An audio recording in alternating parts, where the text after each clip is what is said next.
Bien, y ya estamos con nuestro invitado para conversar sobre materia de seguridad, que vaya que ha dado tema este último tiempo. Nos acompaña Daniel Rebolleo, sociólogo, investigador de Libertad y Desarrollo. Daniel, ¿qué tal? Bienvenido a Llegó la Hora. José Francisco, ¿qué tal? Buenas tardes, gracias por la invitación. No, muchas gracias a ti por acompañarnos y partamos con los resultados de la ENUSC, esta encuesta nacional urbana de seguridad ciudadana, si es que no me equivoco en la sigla, donde muestra cifras que son bastante preocupantes, como por ejemplo la inseguridad que sienten los chilenos.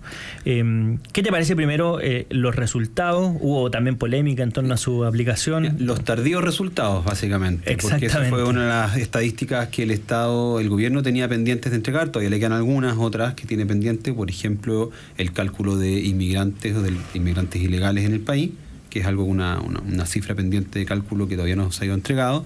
Y claro, hay algo muy importante sobre lo que tú dices así a la pasada, es el tema de la polémica. Yo antes de entrar como en materia, quisiera un poco hacer hincapié en el hecho de que este instrumento, que es la ENUSC, que tiene 20 años, que es un instrumento transversal que han utilizado todos los gobiernos de distintos signos, que no había sido cuestionado antes, que había tenido algunos procesos de adaptación, por ejemplo, en lo que fue la pandemia, era uno de esos instrumentos que nos enorgullecía que algo que tiene positivo Chile, que tiene buena estadística o estadística de fácil acceso, transparente, haya entrado en este cuestionamiento que, para disclaimer, partió por Felipe Arboe. Sí. Que no digamos que Felipe Arboe pertenece a la derecha, como para que no haya una acusación de que esto es simplemente un partidismo arbitrario las acusaciones.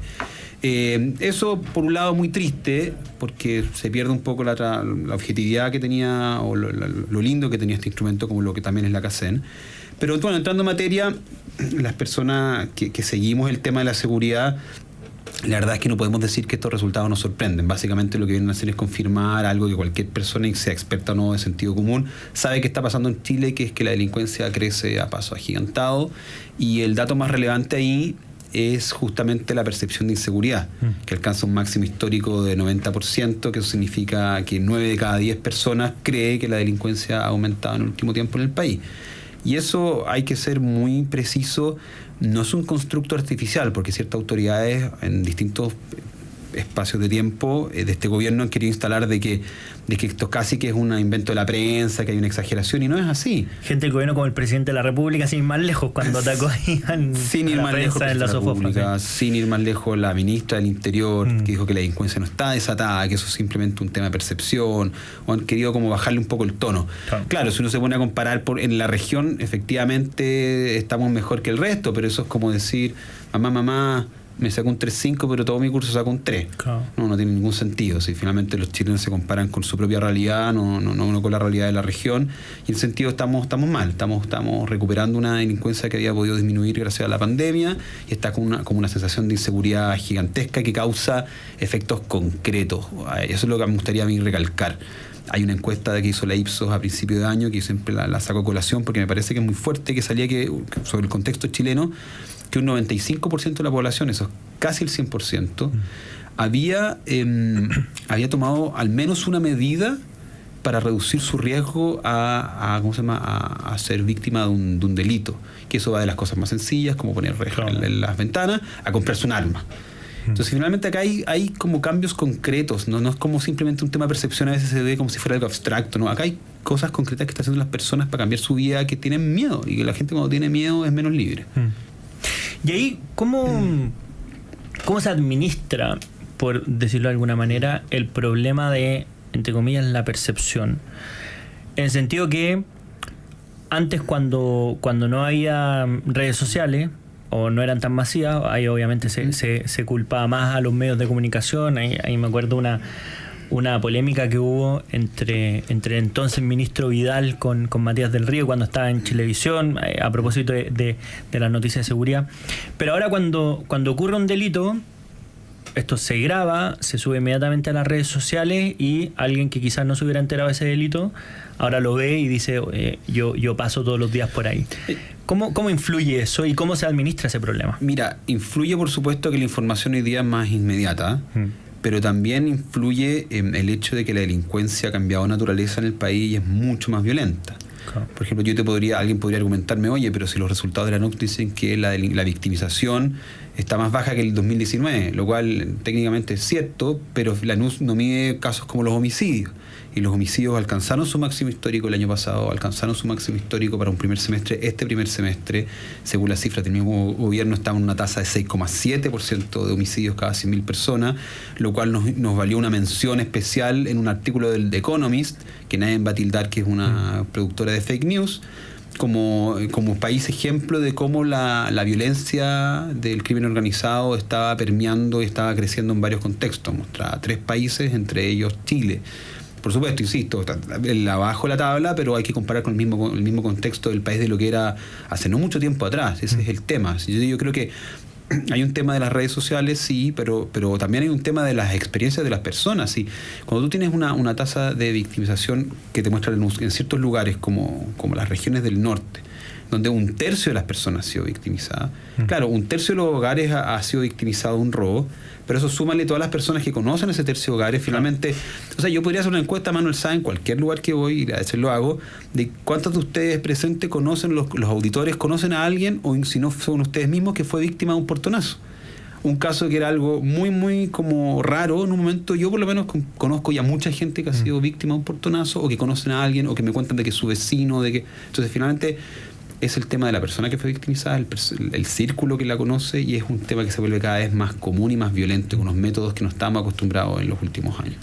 ¿Y ahí cómo se adapta? Porque obviamente el delito, el crimen se adapta muy rápido, pero ¿cómo se debieran adaptar las instituciones cuando vemos que el tipo de crimen ya ha adquirido otro nivel? Un nivel de crimen organizado, un nivel de relevancia pública distinto al que hayamos visto. Hace un par de semanas vimos estos secuestros extorsivos, la cantidad de personas asesinadas, la cantidad de decapitados, incluso, o sea, una cuestión que no estábamos acostumbrados a ver y que hoy día se hacen cada vez más frecuentes. ¿Cómo se tienen que adaptar las instituciones sin necesariamente recurrir, que es lo que ha sido más frecuente últimamente, a los militares, ¿verdad? Que es como, no, estado de excepción. Pero claro, eso no puede ser sostenible en el tiempo. Sí, mira, un dato concreto de algo que tú dijiste ahí, el tema de los secuestros, un informe que sacó la Fiscalía hace poco nos dice que los secuestros aumentaron un 68% respecto al 2022 contra el 2021. O sea, un crecimiento. O sea, nuevos delitos que nosotros los veíamos en las noticias que pasaban en otros países de la región y están pasando acá en Chile de manera más frecuente.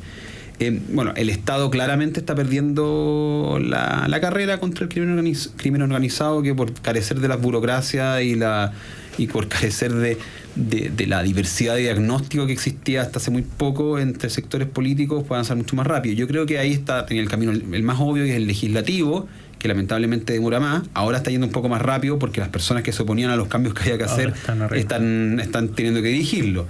Y ahí está muy en línea lo que decías al principio en la editorial respecto a lo que hace la autocrítica que hace el presidente Boric, que me parece correcto que lo haga, que es lamentable que se haya tenido que dar cuenta como con un balde de agua fría, teniendo que llegar a ser presidente y tener el ejecutivo de esta generación para que se dé cuenta que horadar la confianza de las policías y acusar la diestra siniestra de los crímenes más horrendos y retrasar la agenda legislativa que haya presentado el presidente Piñera tuvo costos que claramente no los pagaron ellos, sino lo paga la gente más vulnerable que vive el crimen afuera.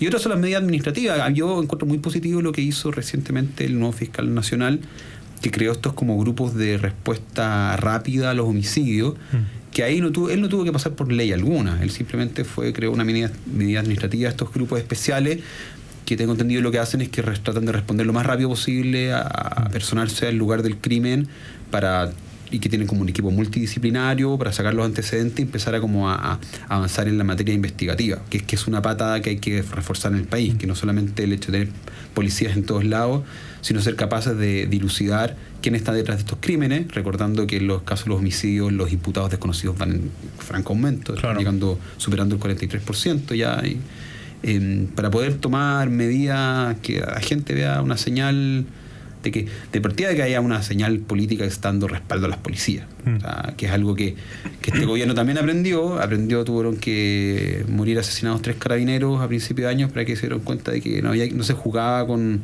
con el respeto a los policías. Y ahí, cuando se aborda el problema de la seguridad, siempre una de las cosas que se mencionan constantemente es que los gobiernos tienen pocos incentivos a hacer cosas o a destinarle mucha fuerza a enfrentar este problema, porque probablemente las soluciones no la van a ver durante su gobierno. Y hay algunos dicen, bueno, entonces mejor apostémosle a las cosas que van a tener algún rédito más inmediato. Y eso hace que finalmente este problema, que tiene bastantes complejidades para abordarlo, termine siendo pateado. Cuando uno analiza el problema de la delincuencia, estos cambios que hemos visto durante este último tiempo, si tuviéramos que hacer una especie de lista y de qué cosa habría que modificar, porque claro, una cosa es la detención de las personas. Las logran detener, vemos que enfrentan juicio y muchas veces salen libres, a tal punto que se detienen personas que tienen un montón de detenciones previas. Otra cosa es el diseño de la ley, otra cosa es la investigación, la calidad de la prueba, los estándares que están exigiendo en la justicia. Sí, un conjunto de materias donde... Claramente es un aspecto multisectorial, no es como, claro, esta es la respuesta, esta es la varita mágica.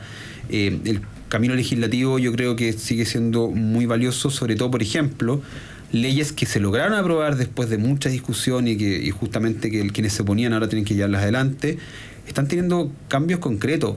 El año pasado, si no me equivoco, o al principio de este año, que se aprobó la ley de robo de madera, es cosa revisar las noticias de cuántos robos de cuántas detenciones hay de estas verdaderas mafias que se disfrazaban de causa mapuche para tener negocios de robo de madera. Claro. Y han podido desarticular bandas. Recientemente se aprobó, después de un veto, de una discusión, en lo que es la ley de usurpaciones, y hoy día la ministra o ayer nos informa que ya ocurrió el primer desalojo utilizando esta ley. Claro. Obviamente en la ley hay personas que van a decir que no quedaron muy contentos porque creen que le restringieron un poco de sus facultades, pero hay un avance, claro. Un avance que está firmado, promulgado y ya está teniendo efecto. Y por otro lado, bueno, yo creo que es reforzar la fiscalía, que está absolutamente superada, para lo cual hay camino legislativo que existe, que ya hay 2 proyectos de ley, uno de reforzamiento y otro de creación de la Fiscalía Superior Territorial, que eso para mí es muy importante, porque finalmente la Fiscalía no puede seguir con la misma lógica. A ver, la reforma procesal penal, que tiene más de 20 años, no puede seguir con la misma lógica de hace 20 años. Y con esta lógica territorial de tener como pequeñas fiscalías regionales que son pequeños feudos, donde hay criterios distintos para perseguir además delitos de crimen organizado que no respetan los límites regionales. Claro, y los límites administrativos. Claro, la banda de los carejarros no pasa del Maule hacia abajo, claro, del Biobío para abajo. Que es una ley de reforzamiento y una ley también de creación de la Fiscalía Supraterritorial. Y bueno, y en el proyecto de constitución que se está discutiendo se crea la Fiscalía de Crimen Organizado también, que si es que se llega a aprobar, eso sería también un avance que estaríamos caminando el camino correcto. Y ahí en materia de cárceles, porque es un tema bien impopular instalar una cárcel, nadie quiere una cárcel cerca de su casa, pero vemos que ahí hay un problema grave, sobre todo por la incapacidad práctica de separar a las personas que tienen cadenas muy largas con las personas que están enfrentando penas más cortas, además de las condiciones de hacinamiento, la poca capacidad que hay para reinsertar a esas personas en la sociedad, y además se combina con propuestas como este proyecto de ley que está presentando un senador a propósito de disminuir la edad de la responsabilidad penal a los 16 años. ¿Cómo se aborda el problema carcelario? ¿Te parece que tiene un efecto lo de la disminución de la edad? ¿Te parece que habría que abordar el tema carcelario de manera distinta en general? Mira, ¿de qué sirve disminuirla? Más allá de si estoy de acuerdo o no, porque es debatible el tema de la responsabilidad penal juvenil. ¿De qué sirve empezar a aumentar pena a diestra y siniestra si no tenemos la capacidad de probar los crímenes, y si tenemos cárceles, como tú dices, que hay hacinamiento donde probablemente esa persona más joven va a terminar siendo cooptada por el crimen organizado que se ha instalado dentro de las cárceles? En tema carcelario hay una vez escuché a un experto italiano respecto a qué es lo que habían hecho ellos para destruir el crimen organizado que estaba funcionando desde las cárceles, cómo funciona el tren de Aragua hoy en día en la cárcel. Hoy en día caer en la cárcel, si eres miembro de una de estas redes, es casi que es como un ascenso. Un ascenso, claro. Exactamente. Era la segmentación. Tenés que tener, de partida tenés que tener mayor capacidad de espacio, un tema simplemente de leyes de la física para tener las personas no hacinadas y poder generar lo que es una segmentación. ¿Qué significa esto? De tener como separar a las cabecillas de los soldados, ¿no? Y romper un poco la cadena organizativa que tiene el crimen organizado para que no puedan existir, para romper la organización básicamente.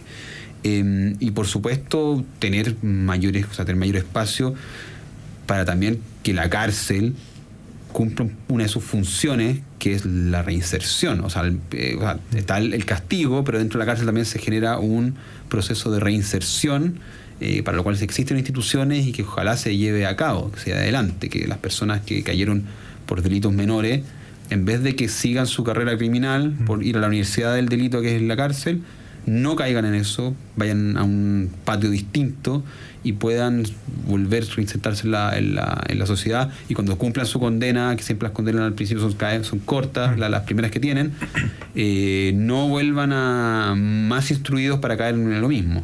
Pero para eso, claro, hay que tener voluntad, hay que tener recursos, y hay que hacer todo lo que es luchar contra la permisología y contra las presiones de que efectivamente nadie quiere que instalar una cárcel al lado.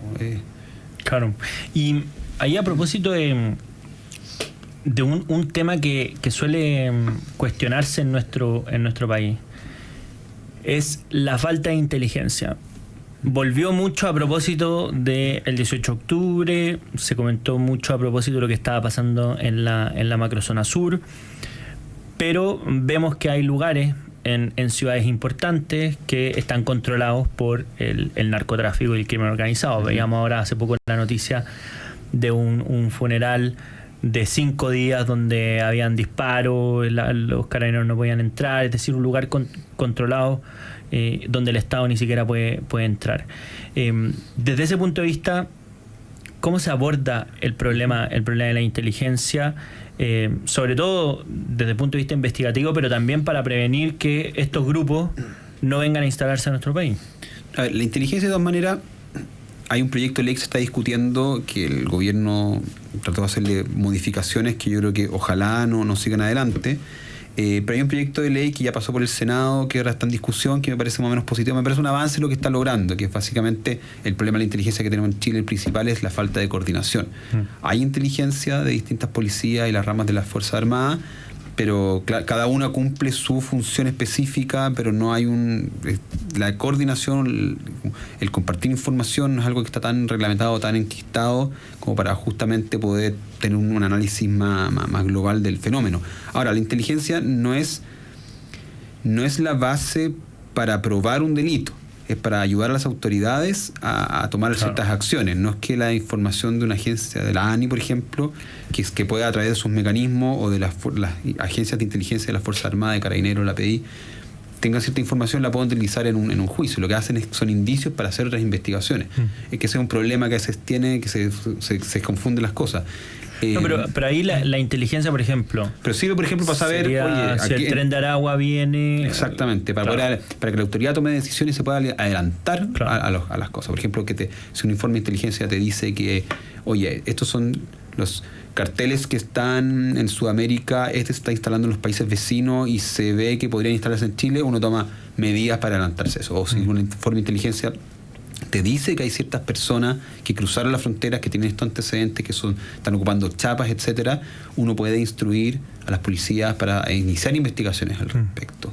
Bueno, y respecto a lo que tú dices, mencionaste de lo que está este narcovelorio que duró 5 días, yo me imagino la angustia de las personas de ver que está pasando algo fuera de su casa con disparos, que no pueden salir a utilizar sus espacios públicos y que ven que efectivamente no pasa nada. Y aquí yo quiero sacar a colación un dato que salió en la NUS que se ha mantenido más o menos estable en los últimos años, lamentablemente, que es la baja tasa de denuncia. O sea, salía que era un 35%, para redondear un tercio. Es decir, de todos los delitos que son víctimas los hogares, solo un tercio, 1 de cada 3, llega a ser denunciado a las policías. O sea, los registros de las policías que tienen su registro administrativo, habría que multiplicarlos por 3 para llegar a la cifra real, si es que queremos hacer una matemática simple. Claro. Obviamente no es tan así, hay que ponderar, etcétera. Pero súper triste, porque además es un círculo vicioso. Si yo veo como vecino una población que están haciendo un narcofuneral afuera, que lleva días, y que no es algo que pasa desapercibido, porque una cosa es ver a alguien vendiendo papelina en la esquina, sino que hay fuegos artificiales, hay disparos y de todo, no es como algo que pase piola, por decirlo en buen chileno, y que no pasa nada. Si es que el día de mañana después esas mismas personas me vienen a mí a asaltar o me roban, ¿qué incentivo tengo yo para denunciar a las policías? Sé que no va a pasar nada. Si hicieron algo mucho peor antes, viste, paciencia, todo a plena del día, no pasó nada, ¿qué incentivo tengo yo? Y eso es muy peligroso, porque se empieza a quebrar las confianzas y a quebrar básicamente el Estado de Derecho. Bueno, interesante conversación con Daniel Rebolledo. Daniel es sociólogo e investigador de Libertad y Desarrollo. Daniel, muchísimas gracias por acompañarnos en esta edición de Llegó la Hora. No, gracias a ti, cuando quieras. Bueno, nosotros nos vamos a una breve pausa y a la vuelta vamos a seguir conversando sobre otra arista del problema de seguridad y los conflictos que ha abierto en el oficialismo. Así que volvemos en un par de minutos.